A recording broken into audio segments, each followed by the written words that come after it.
Hello students, मैं अभिषेक श्रीवास्तव आपका स्वागत करता हूं अपने यूट्यूब चैनल सीबीएसई जंक्शन पर। स्टूडेंट्स, हमने रियल नंबर स्टार्ट किया हुआ है क्लास 10th का। ठीक है, एक लेक्चर आ गया है बेसिक कॉन्सेप्ट का, ये दूसरा लेक्चर है। अब हम लोग एकदम कोर चैप्टर स्टार्ट करने जा रहे हैं।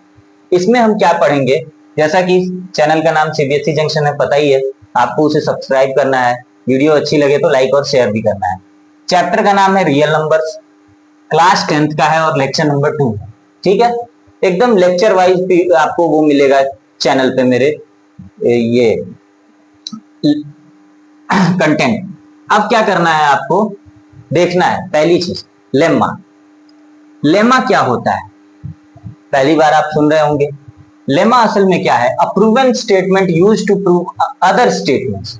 लेम्मा एक ऐसा स्टेटमेंट होता है जिसे प्रूफ की जरूरत नहीं होती है, वो ऑलरेडी प्रूवन होता है। हाँ, उसका यूज हम अदर स्टेटमेंट्स को प्रूव करने के लिए खूब करते हैं। ठीक है, इसीलिए नेक्स्ट पॉइंट में हमने लिखा है नो नीड टू प्रूव, इसे प्रूव करने की जरूरत नहीं है, ये ऑलरेडी प्रूवन है। ठीक है, उसे कहेंगे लेमा। मतलब ऐसी चीज जो बड़े बुजुर्ग कहे हैं वो मुझे मानना ही मानना है, उसको प्रूफ की जरूरत नहीं है। ठीक, अब लेमा जो है, एक खास तरह का लेमा असल में हमें पढ़ना था, उसका नाम है यूक्लिड्स डिवीजन लेमा। यूक्लिड साहब का डिवीजन का एक लेमा है। ये एक यूक्लिड साहब द्वारा दिया गया ऐसा स्टेटमेंट है जिसको प्रूव करने की जरूरत नहीं है, लेकिन ये एकदम सही है, सत्य है, और इसे हम आगे बहुत सारे स्टेटमेंट्स को प्रूव करने में इस्तेमाल करने वाले हैं। ठीक है, चलिए वो देख लेते हैं क्या है। लिखा ये हुआ है, for any two positive integers, किसी भी दो पॉजिटिव इंटीजर्स के लिए, लेट से उनका नाम है ए और बी, ए और बी नाम के किसी भी गिवन पॉजिटिव इंटीजर्स के लिए जहां ए बी से बड़ा है, देयर एग्जिस्ट, वहां मिलता है, क्या मिलता है, टू होल नंबर्स, दो होल नंबर्स मिलते हैं जिनका की नाम आप Q एंड R कहेंगे, और वो कुछ इस प्रकार से रिलेटेड होते हैं, आपस में ऐसे जुड़े होते हैं सच दैट कि ये जो बड़ा नंबर A है वो B into Q plus R के फॉर्मेट में रहता है, जहां की वेयर ये जो R है जीरो से तो बड़ा होता है या जीरो के बराबर होगा, और नहीं तो B से छोटा होगा। इसको एक बार ध्यान से आप बस देखना, चाहे तो स्क्रीनशॉट भी ले सकते हैं। ठीक है, अच्छा, ध्यान देने वाली बात यह है A और B पॉजिटिव इंटीजर्स हैं, A B से बड़ा रहेगा तब आपको दो होल नंबर्स मिलेंगे। होल नंबर क्या होता है, इंटीजर क्या होता है, इसीलिए मैंने बेसिक कॉन्सेप्ट्स वाले लेक्चर में बता दिया।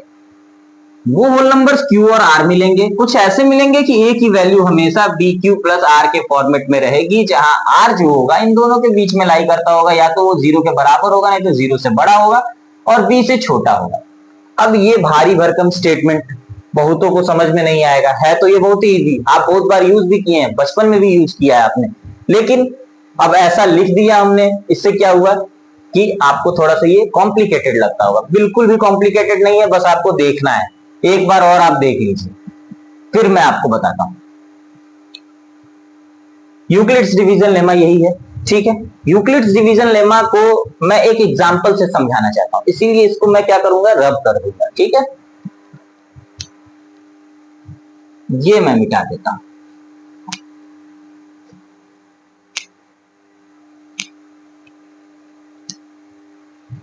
इसको भी मिटा ही देता हूं, बस ये स्टेटमेंट रखूंगा।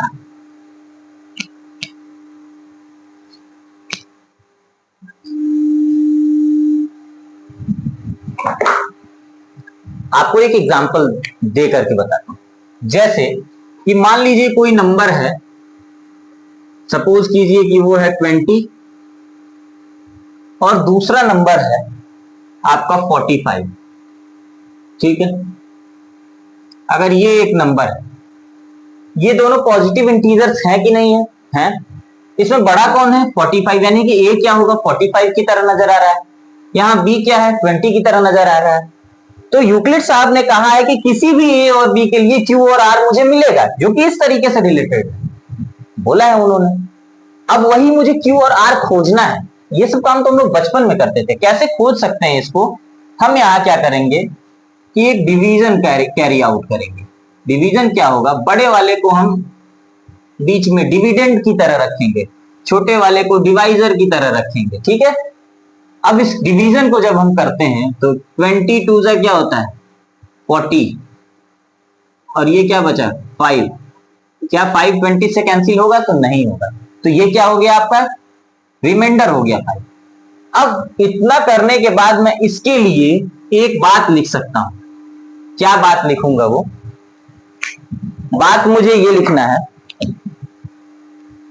कि हम लोग बचपन में पढ़े हैं डिवाइजर इज इक्वल्स, ये असल में वही है, dividend is equals to divisor into quotient plus remainder, लेकिन ऐसे लिखा हुआ। अब आप बड़े हो गए तो भारी भरकम स्टेटमेंट्स का इस्तेमाल करेंगे, ना कि एकदम इजी वाले।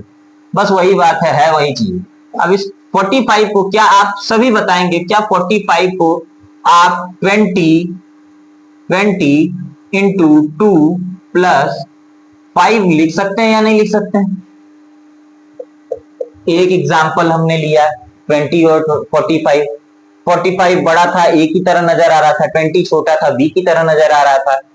तो यूक्लिड साहब कहे थे कि किसी भी पॉजिटिव इंटीजर्स के लिए जहां की एक बड़ा एक छोटा रहे, तो एक क्या कहते हैं इस फॉर्मेट में मुझे चीजें मिलेंगी, a is equals to B Q plus R के रूप में एक रिलेशन आएगा जहां क्यू और आर कोई ना कोई होल नंबर आपके लिए रहेगा ही रहेगा। वहां हमने जब डिवीजन किया तो हमको मिला कि ऐसा ऐसा डिवीजन हुआ, और 45 को 20 इंटू 2 प्लस 5 लिख सकते हैं।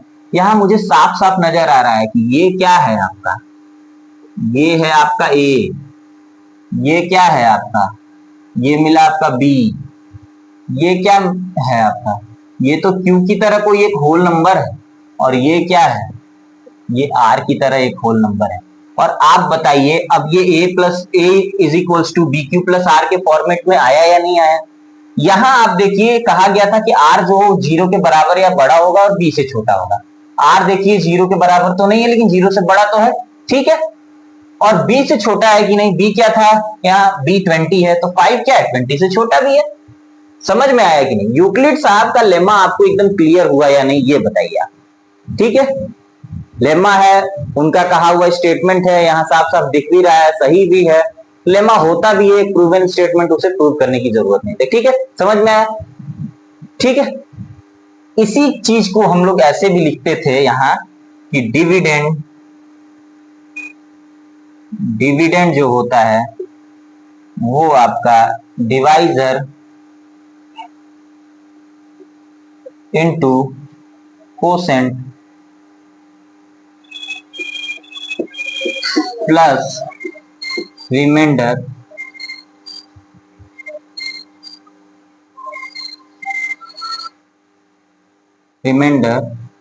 के फॉर्मेट में भी होता है। बचपन में आपने ये सब पढ़ा हुआ है, ठीक है। Dividend is equals to divisor into quotient plus remainder. यहाँ डिविडेंड क्या है, वही ए तो है, डिवाइजर क्या है, वही बी है, कोसेंट क्या है, वही क्यू है, ठीक है। और रिमाइंडर क्या है, वही आर है। आपको समझ आया या नहीं? बिल्कुल समझ आया होगा। ये जो चीज है ये बचपन में हम पढ़े हैं, और ये जो चीज है बड़े हो जाने पे थोड़ा भारी भरकम स्टेटमेंट यूक्लिड साहब के लेमा के रूप में पढ़ रहे हैं, है एक ही चीज। एग्जाम्पल से मैंने यूक्लिड साहब के लेमा को क्लियर भी किया हुआ है, ठीक है। एक बार और बता दें, इसको डिविडेंड कहते हैं, ये डिवाइजर होता है, ये कोसेंट होता है, ये रिमाइंडर होता है, ठीक है। इसी को तो डिवाइजर बोलते हैं, डिवाइजर, इसी को तो डिविडेंड बोलते हैं, इसको क्या बोलते हैं, कोसेंट। और ये क्या होता है मेरा, रिमाइंडर, ठीक है। पहली बात लेमा ये था, ये दोनों एग्जाम्पल लिया हमने नंबर। जब डिवीजन को कैरी आउट किया तो इसको हम ऐसे लिख सकते हैं, बिल्कुल लिख सकते हैं, बचपन से लिखते आए हैं। देख रहे हैं कि इनका लेमा का स्टेटमेंट सेटिस्फाई कर रहा है बिल्कुल, यानी कि उनका लेमा सही है। इतने बड़े मैथमेटिशियंस हैं, वो सही क्यों नहीं होगा। अच्छा, वही पुरानी बात हमने फिर से लिख दी है। जैसे ये थोड़ी कॉम्प्लिकेटेड चीजें लग रही होंगी तो ये आसान भाषा में जो हम लोग बचपन से पढ़ते आ रहे हैं वो लिख दिया हमने। इसी चीज को हम अब थोड़ा सा ए बी क्यू आर के फॉर्म में पढ़ रहे हैं, है वही चीज, ठीक है। मुझे लगता है आपको पूरा यूक्लिड्स लेमा पता चल गया होगा। कोई दिक्कत है आप बार बार वीडियो को देखें, आप बिल्कुल क्लियर हो जाएंगे, मुझे पूरा विश्वास है। ठीक है, अब हम क्या पढ़ेंगे, आखिर ये पढ़ते जब भी हैं हम कुछ, तो हम लोग को ये सोचना चाहिए कि उसका इस्तेमाल क्या है, क्यों पढ़ रहे हैं भाई।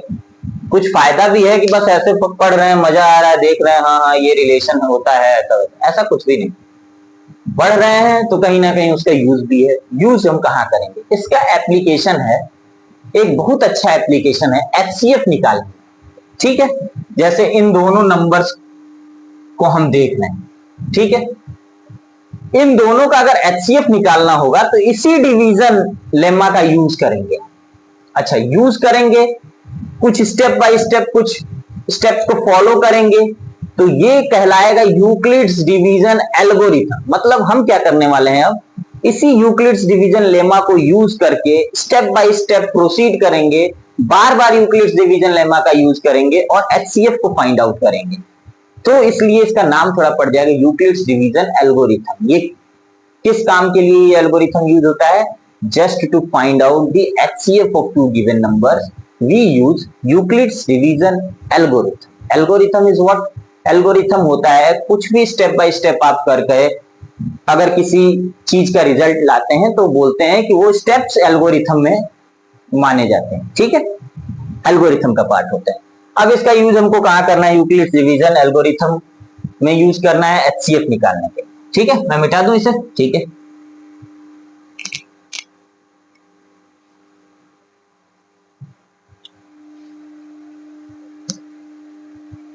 मेरे ख्याल से वीडियो अच्छे से सारा कुछ स्क्रीन पे आ रहा होगा, आवाज भी आ रही होगी। ठीक है, कोई भी प्रॉब्लम हो आप कमेंट बॉक्स में कह सकते हैं। ठीक है, उसको जल्दी रिजॉल्व किया जाएगा।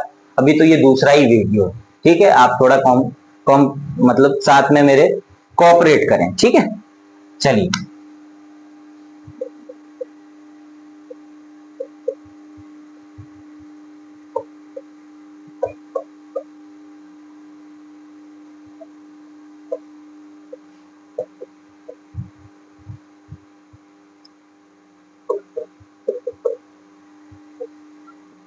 ये क्या है, ये यूक्लिड्स डिवीजन एल्गोरिथम है। हमने अब तक क्या क्या पढ़ा, लेमा क्या होता है, यूक्लिड्स डिवीजन लेमा क्या होता है, और यूक्लिड्स डिवीजन लेमा का एक एग्जांपल से समझा कि उसको समझ कैसे सकते हैं। ठीक है, अब यूक्लिड्स डिवीजन लेमा से सीख करके हम कुछ स्टेप्स को फॉलो करके एचसीएफ निकालते हैं, एक एल्गोरिथम बनाते हैं। एल्गोरिथम का नाम पड़ता है यूक्लिड्स डिवीजन एल्गोरिथम, और इस एल्गोरिथम से निकलता क्या है, तो एचसीएफ निकलता है। ये होता है to find HCF, we will use this algorithm. ठीक है, यूक्लिड्स डिवीजन एल्गोरिथम है, मतलब वही यूक्लिड्स डिवीजन लेमा को यूज करने वाला है। अब चलिए देखते हैं कैसे, वही एग्जांपल ले लेते हैं। जैसे कि एग्जांपल के लिए अगर आपके पास क्वेश्चन है फाइंड एचसीएफ ऑफ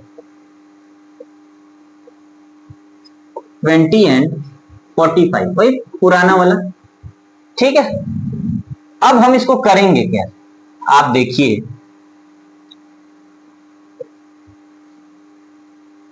ऐसे किया हमने, 2 टाइम्स में 40 आया 5, यहीं पे हो जाता था मेरा खत्म। इसको हम लिख देते थे 45 is equals to 20 into 2 plus 5। लेकिन ये लेमा तो है, लेमा का तो इस्तेमाल हम समझ रहे हैं कैसे करें, लेकिन ये एल्गोरिथम है। ये एल्गोरिथम कहता है कि इसी यूक्लिड्स डिवीजन लेमा को आप बार बार यूज करके एचसीएफ निकालेंगे। अब आपको दिखाते हैं कैसे बार बार यूज करके एचसीएफ को निकाल सकते हैं। अब इसको बना देंगे हम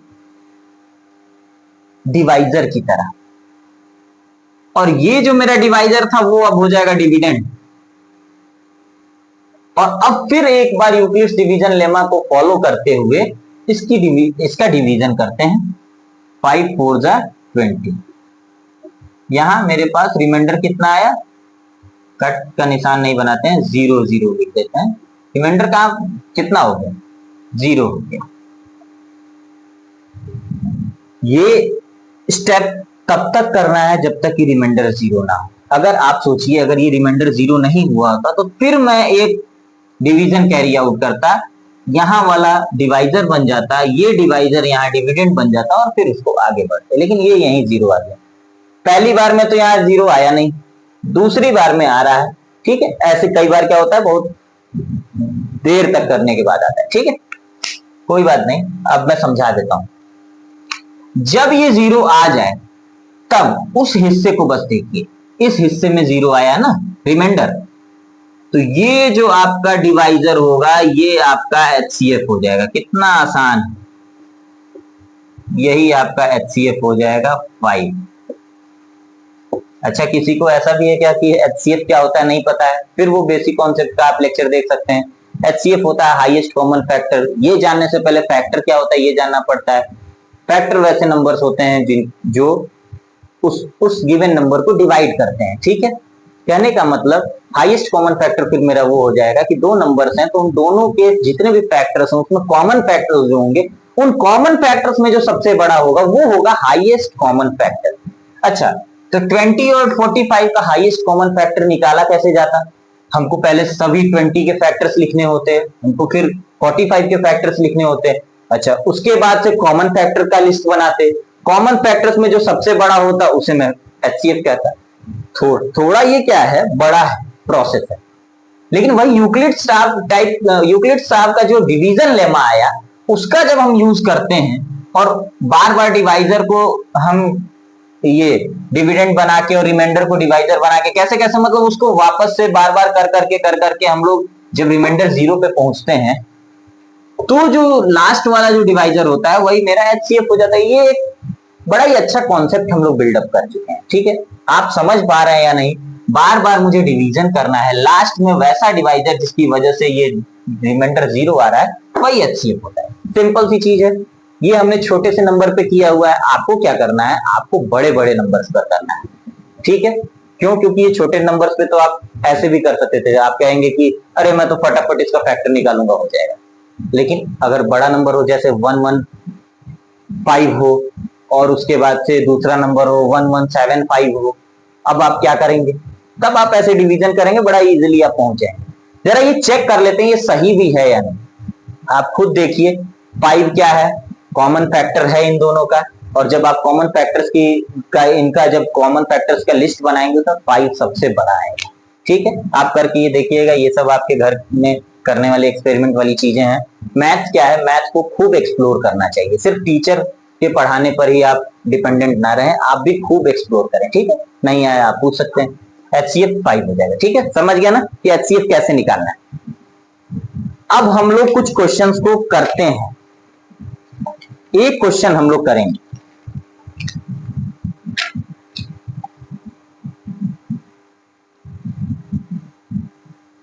इसको मैं रब कर दूं? बिल्कुल कर दूं, कोई दिक्कत कोई परेशानी नहीं ना। एक क्वेश्चन मैं करूंगा। चलिए तो अब हम देखते हैं क्वेश्चन को, उसमें एचसीएफ निकालना है। आरएस अग्रवाल का ये क्वेश्चन है एग्जांपल का। Using Euclid's division algorithm find HCF of 867 and 255। ये थोड़ा बड़ा नंबर हो गया, आपको दिखा दूं कि बड़े नंबर पे भी ऐसी कोई दिक्कत नहीं है, करना वही है। सॉल्यूशन इसका क्या है, बड़े नंबर को हमने अंदर रखा, 255 को बाहर रखा, 3 टाइम्स में ये कितना हो जा रहा है 765। सब्ट्रैक्ट किया 102 आया। अब ये जीरो तो आया नहीं, ये डिवाइजर इसमें चला जाएगा, 2 टाइम्स में 204 आया। फिर सब्ट्रैक्शन हुआ, यहाँ 51 हुआ, फिर जीरो नहीं आया। फिर ये यहाँ डिविडेंड की तरह बन करके आ गया। अब फिर डिवीजन जब कैरी आउट किया हमने 2 टाइम्स में, ये 102 आया, जीरो आ गया यहाँ। अब आप देख सकते हैं कि इस पोर्शन में ही ये जीरो आया है रिमाइंडर, तो हम इसके डिवाइजर इसको 51 को एचसीएफ कहेंगे, ठीक है। अगर आप सारे फैक्टर्स निकालते, फिर कॉमन निकालते, फिर सबसे बड़ा ढूंढते, कितना टाइम लगता। यूक्लिड्स साहब के डिवीजन एल्गोरिथम से कितना आसान हो गया, आप समझ सकते हैं। अच्छी चीज है या नहीं? ठीक है। आज हमने क्या क्या पढ़ा? आज हमने पढ़ा है लेक्चर 2 में लेमा क्या होता है, यूक्लिड्स साहब का डिवीजन लेमा क्या होता है, उससे कुछ एल्गोरिथम सेट किया हमने एचसीएफ निकालने के लिए, उसका नाम पड़ गया Euclid's division algorithm. It was just to find out the HCF of 2 given number. Numbers बड़े हों या छोटे हों ये आसानी से निकालता है।